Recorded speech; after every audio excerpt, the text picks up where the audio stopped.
हर बहन की, हर बेटी की, हर वृद्ध माँ की जवाबदारी होती है कि वो घर की चार दीवारी में कैसे रहे, पर घर से बाहर कैसे रहे। घर से बाहर निकलते ही अनुशासन का पालन करना पड़ता है।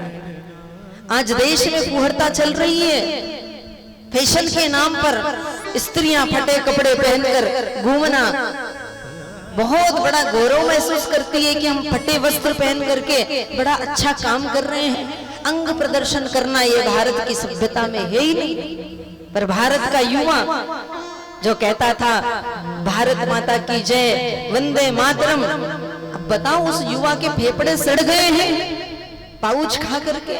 उस युवा के फेफड़े सड़ रहे हैं शराब और चाय पी पी करके। उस युवा के फेफड़े सड़ गए हैं, उस युवा की बुद्धि सड़ गई है। दिन भर अंधाधुंध मोबाइल देख करके, गलत कुसंगति करके वो युवा भारत को कहां ले जाकर खड़ा करेगा। मेरे भाई बहन, YouTube चैनल के माध्यम से जो लोग मुझे श्रवण कर रहे हैं, उन सबसे मेरा आग्रह है कि भारत में रहने वाला हर एक पिता दशरथ बने, तब जाकर के हर एक पुत्र राम बनेगा। हमें राम की आवश्यकता तो है, लेकिन दशरथ कोई बनना चाहता नहीं है।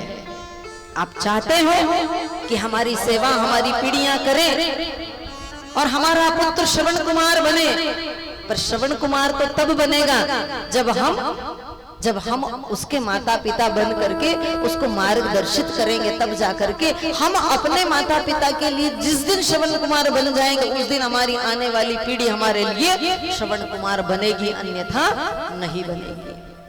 एक छोटी सी कहानी सुन करके मैं अपनी बात को सुना करके आगे बढ़ाती हूँ। एक बेटी का विवाह हुआ और विवाह होते ही वो अपने ससुराल में गई। प्रथम दिन जब ससुराल में वो जाती है, पहला मिलन उसके पति का और उसका आज होना था। पति शाम के समय में अच्छी बढ़िया सुंदर थाली सजा करके लाया भोजन। पूरा उसका कक्ष उस खुशबू से भर गया। दोनों बैठ करके भोजन करेंगे पहले, फिर कुछ बात करेंगे, अपना जीवन का प्रारंभ करेंगे।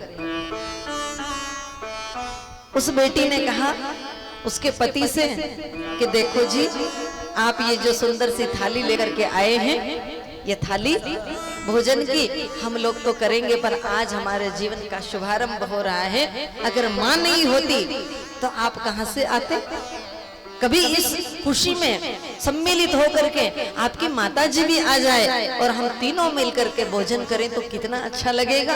तो पति का जवाब था, रहने दो, माँ तो थकी हुई है और विवाह की इतनी सारी तैयारी की थी, उसने तो खा पी लिया होगा।